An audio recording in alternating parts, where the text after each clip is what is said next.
I've lived in Manhattan for 5 years and nothing like this ever happened. A woman says she was shocked when a man snatched her purse and drove off.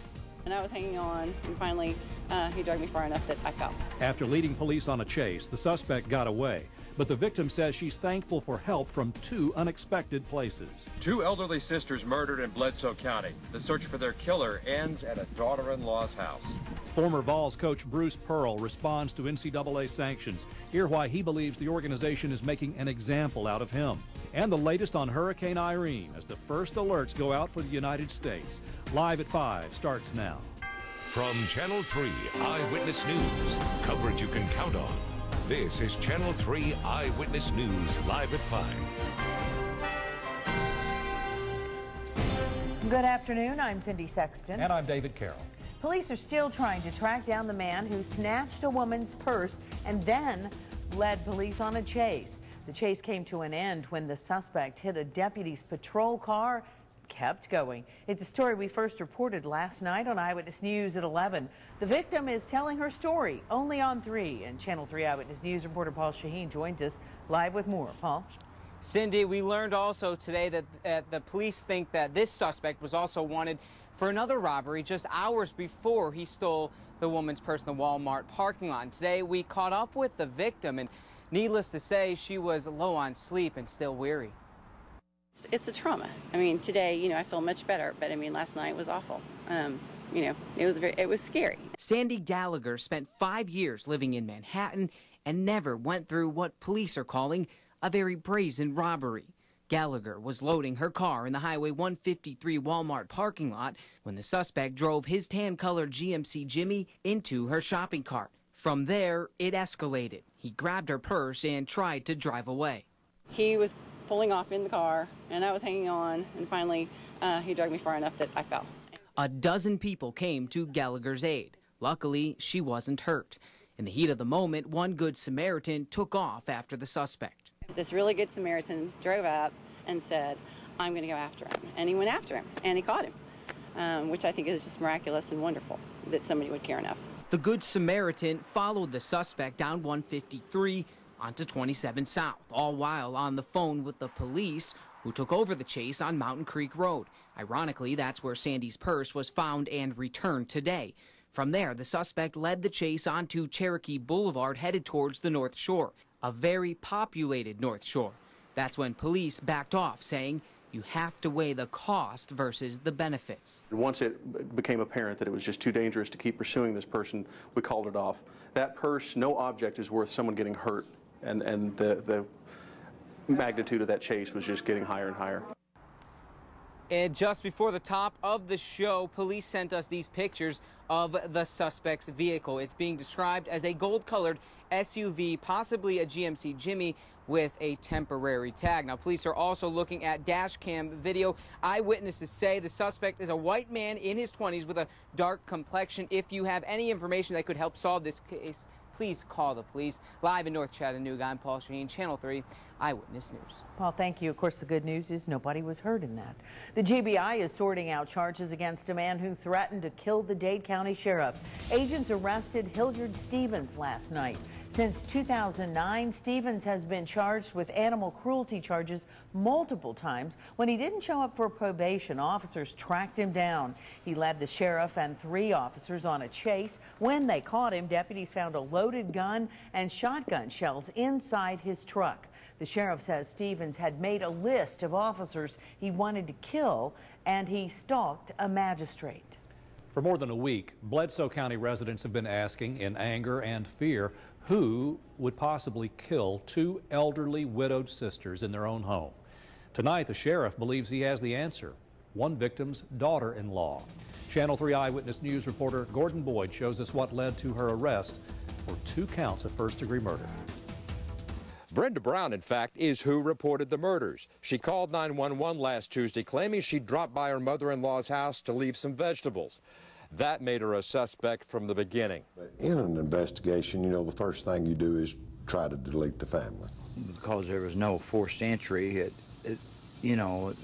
seemed like It seemed like somebody had access some way. And Miss Brown had a key. The sheriff says the evidence kept building against her, but he won't specify whether it's what investigators found at the murder scene or what she herself has said and how during questioning or that 911 call. We're not going to bring that evidence out at this time. He arrested her while TBI agents and deputies were searching her house with a warrant. What appears to be the murder weapon was recovered. In the attached garage, he confirms it's a handgun and investigators are trying to determine its owner. She told me she found them.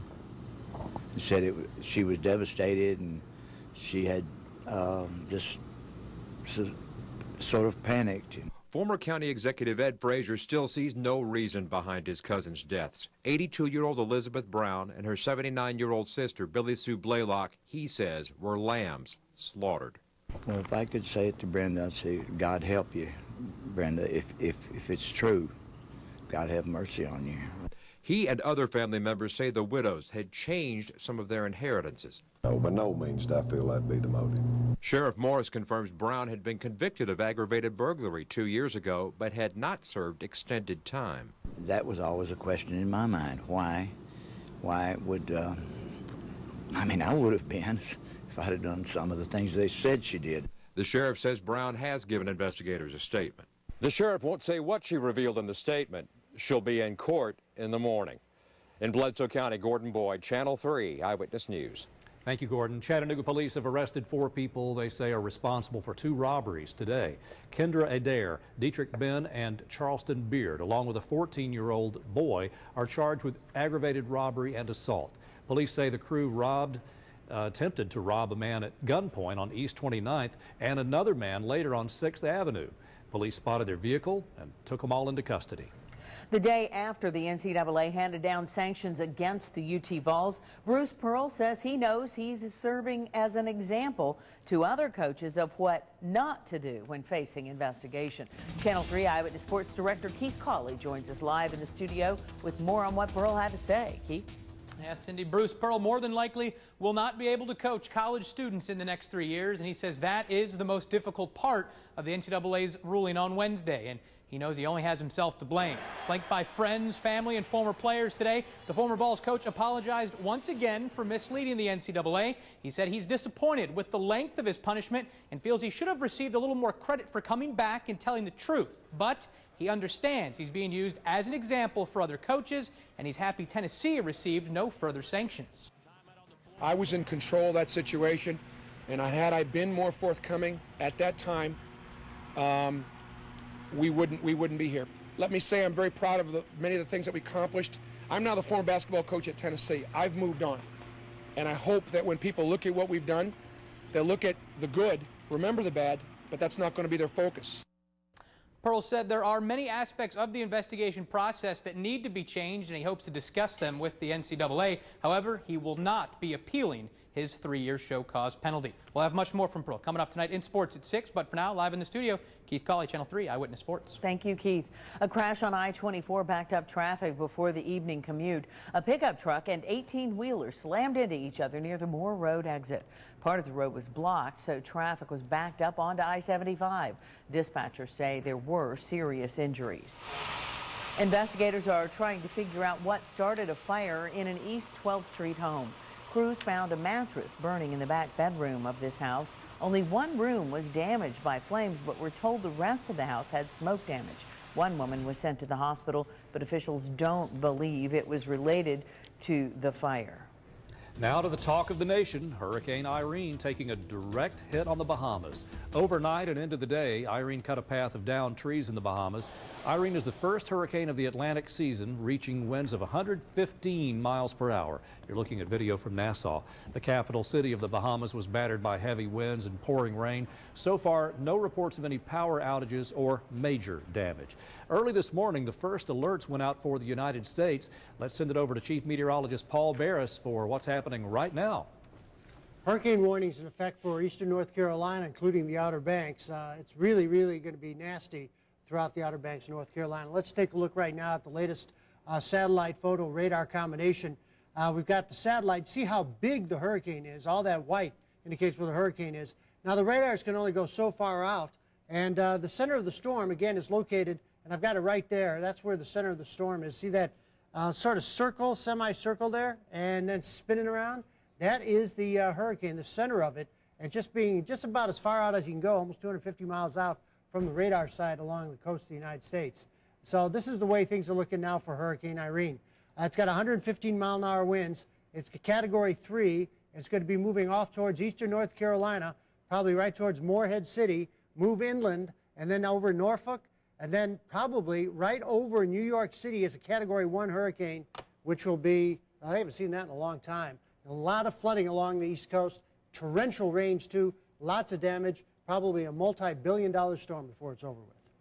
Wow, thank you, Paul. You'll hear more from Paul a little bit later on what's happening closer to home as well. Now, residents from North Carolina to Boston are preparing for this storm, and millions of people are in the storm's path, so emergency officials are preparing for the worst. Here's NBC's Jay Gray with more. As Irene ripped through the Bahamas, damage from the massive storm sent a clear and powerful message that now echoes from the Outer Banks up the East Coast and through New England. It scares me and I'm ready to go home. There is a mandatory evacuation order for visitors along the Carolina coast, and a line of cars followed the path to higher ground today. Get out while I can so before it gets too bad, I guess. Residents will likely be told to leave soon, but for now, they're boarding up and buckling down everything they can. It might come through here and take down a lot of stuff, so it's one of those things where it's going to be a big storm, and a lot of people are probably going to be affected. Many are still hoping for a sign that the storm will shift from its current track, but the latest turn was to the left or west. Bad news for the Outer Banks. There are a lot of projections, and of course we all know that you really can't tell what those things are going to do until they're doing it. That uncertainty is why dozens of ships from the Navy's Second Fleet were moved out of harm's way, and it's why emergency managers are preparing evacuation plans along the eastern seaboard, still shaking after an earthquake earlier this week. And Mother Nature may not be done with us yet. Concern that stretches all the way to Cape Cod. It would be crazy to not be concerned. Better safe than sorry. It's a motto that millions along the East Coast are taking very seriously right now. Jay Gray, NBC News, Kill Devil Hills, North Carolina. I like that sign. Hey, Irene, take a right. Well, as Irene approaches the United States, we know many of you will want to keep your eyes on the storm's path. You can track it with the Hurricane Tracking Map. It's easy to find at WRCBTV.com. Channel 3 Eyewitness News has confirmed a Volkswagen team member was hurt on the job. Officials say the injury was serious but not life-threatening. Investigators are looking into the accident in order to keep it from happening again. Well, the hits keep coming for the North Georgia economy. Metro Dalton's unemployment rate jumped to 12.5% in July. That's up 0.4 of a point from June. State Labor Department officials say the rise in unemployment was because of 1,200 jobs that were cut in July. The state unemployment rate for July was 9.9%. 2 days after an earthquake rattled the east coast of the United States, new damage is being found. The search for hidden problems continues. We'll take a look at the latest findings coming up. Federal authorities take steps to improve communication during disasters. Their plan involves a popular social networking site. Find out how Facebook will play a role.